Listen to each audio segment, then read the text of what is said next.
Seluk-beluk berbicara. Olah kelompok 4. Assalamualaikum warahmatullahi wabarakatuh. Yang terhormat dosen pengampu mata kuliah keterampilan berbahasa MISD, yaitu Bapak Dr. Dindin Ridhonuddin MPD dan teman-teman semua yang berbahagia. Kami dari kelompok 4 yang akan memaparkan materi yang berjudul Seluk-beluk berbicara. Oke, sebelum kami lanjut ke materi yang pertama, izinkan kami memperkenalkan diri terlebih dahulu. Nama saya Hoiria Saputri. Saya Aziatul Arafah. Perkenalkan, nama saya Muhammad Hanan Ikromi. Berbicara menurut Jargo Tarigan dan kawan-kawan adalah keterampilan menyampaikan pesan secara lisan kepada orang lain. Nah, proses ini berkaitan erat dengan penggunaan bahasa lisan yang dipengaruhi oleh berbagai faktor. Faktor tersebut antara lain adalah pelafalan, intonasi, pilihan kata, struktur kalimat, serta penyampaian yang teratur dan jelas. Selanjutnya, tujuan berbicara adalah berkomunikasi. Komunikasi melibatkan proses pengiriman dan penerimaan pesan antara dua belah pihak atau lebih, dengan harapan bahwa pesan yang disampaikan dapat dipahami dengan jelas. Agar pesan tersebut tersampaikan dengan efektif, pembicara harus benar-benar mengerti apa yang akan disampaikan.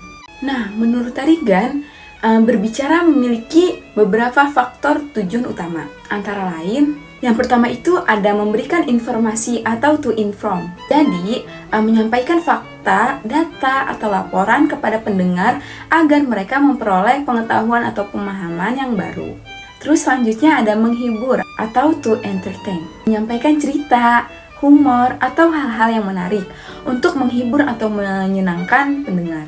Terus yang ketiga ada mempengaruhi atau membujuk, atau bisa disebut dengan to persuade. Nah, berbicara dengan tujuan untuk mempengaruhi pendapat, sikap, atau tindakan orang lain, misalnya dalam debat atau pidato persuasif. Terus yang keempat ada menjalin hubungan sosial. Nah, berbicara untuk membangun hubungan interpersonal, menjaga keakraban, atau mempererat komunikasi antar individu. Nah, yang terakhir ada penggunaan perasaan dan pendapat. Nah, berbicara untuk menyatakan emosi, ide, atau pendapat pribadi yang ingin dibagikan kepada orang lain. Di tahap berbicara. Secara formal, kegiatan berbicara mempunyai tahapan-tahapan tertentu mulai dari persiapan sampai pada pelaksanaan. Bahkan, kalau memungkinkan sampai pada tahap evaluasi. Nah, yang tahap pertama yang persiapan yaitu tahapan di mana beberapa hal yang dapat dilakukan oleh seseorang pembicara. Yang pertama itu penentuan topik. Penentuan topik merupakan hal yang pertama kali dilakukan sebelum kegiatan berbicara berlangsung. Terus juga ada penentuan tujuan. Penentuan tujuan itu harus diperjelas dulu tujuan Anda berbicara. Jangan sampai kegiatan berbicara dilakukan tanpa tujuan yang jelas. Terus juga yang ketiga itu pengumpulan referensi. Pengumpulan referensi itu sumber informasi yang dapat dijadikan referensi atau pendukung kegiatan berbicara, misalnya media cetak, media elektronik, buku, dan internet. Terus juga ada penyusunan kerangka. Penyusunan kerangka itu kegiatan berbicara berfungsi untuk membimbing arah pembicaraan. Terus juga ada berlatih. Berlatih yaitu merupakan tahapan terakhir dalam persiapan. Berlatih dalam kualitas dan kuantitas yang mendukung dan terarah. Yang kedua, pelaksanaan kegiatan berbicara. Tibalah saatnya kegiatan berbicara yang sesungguhnya. Harus percaya diri bahwa segala sesuatunya telah dilakukan. Pelaksanaan kegiatan berbicara dapat dilakukan melalui beberapa tahapan berikut. Yang pertama itu ada pembukaan. Pembukaan yang terdiri ada 3. Yang pertama itu doa pembuka. Yang kedua, latar belakang masalah yang berkaitan dengan pembahasan. Dan yang ketiga ini tujuan pembahasan. Terus ada pembahasan pokok. Pembahasan pokok ini merupakan inti dari pembicaraan. Bagian ini menuntut banyak persiapan pembicara karena bagian inilah kemampuan berbicara yang sesungguhnya dalam berbicara diuji. Terus ada penutup. Penutup ini akhir dari seluruh kegiatan berbicara. Oleh karena itu, hal-hal yang diungkapkan adalah simpulan dari seluruh uraian. Dan yang ketiga itu ada evaluasi. Evaluasi perlu dilakukan untuk mendapat masukan tentang kegiatan berbicara yang telah dilakukan seorang pembicara. Dengan masukan tersebut, seseorang pembicara dapat menentukan kualitas pembicaraannya. Sesuatu yang masih kurang bagus dapat segera diperbaiki, sedangkan yang sudah bagus harus dipertahankan kualitasnya, bahkan kalau mungkin lebih diperbagus lagi. Relevansi berbicara. Berbicara merupakan keterampilan dalam menyampaikan pesan melalui bahasa lisan kepada orang lain.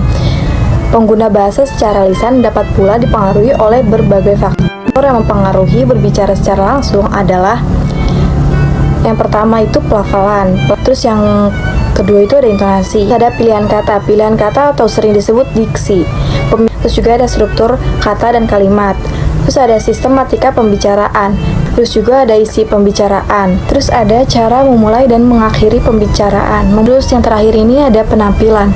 Penampilan baik verbal maupun nonverbal memainkan peran yang sangat penting dalam efektivitas komunikasi. Berbahasa yang penting peranannya dalam melahirkan generasi masa depan yang cerdas dan kreatif adalah keterampilan berbahasa.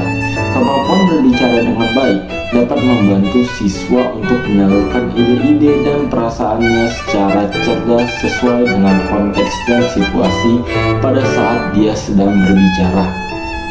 Keterampilan berbicara juga akan mampu membentuk generasi masa depan yang kreatif, sehingga mampu melahirkan tuturan atau ujaran yang komunikatif, jelas, runtut, dan mudah dipahami. Keterampilan berbicara juga akan mampu melahirkan generasi masa depan yang kritis, karena mereka memiliki kemampuan untuk mengekspresikan gagasan, pikiran, atau perasaan pada orang lain secara runtut dan sistematis. Bahkan, keterampilan berbicara juga akan mampu melahirkan generasi masa depan yang berbudaya karena sudah terbiasa berkomunikasi dengan lingkungannya sesuai dengan konteks dan situasi tutur saat sedang berbicara. Bidang psikolinguistik dan pedagogi, kemampuan berbicara dapat dibagi menjadi beberapa aspek. Yang pertama itu ada aspek kebahasaan yang meliputi 1. Ketepatan ucapan yang mengacu pada kemampuan mengucapkan bunyi-bunyi bahasa secara tepat dan jelas. Yang kedua, penempatan tekanan, nada, jangka, intonasi, dan ritme. Kesesuaian dalam penempatan tekanan, nada, jangka, intonasi, dan ritme yang sesuai membuat pembicara lebih menarik dan efektif. Yang ketiga, ada penggunaan kata dan kalimat. Kemampuan menggunakan kata dan kalimat yang tepat sesuai dengan konteks. Selanjutnya itu ada aspek non-kebahasaan yang meliputi sikap wajar. Saat kita sedang berbicara dengan seseorang, sikap kita harus wajar, tenang, dan tidak kaku. Yang kedua, ada pandangan terarah. Pandangan yang diarahkan kepada lawan bicara untuk memastikan partisipasi aktif.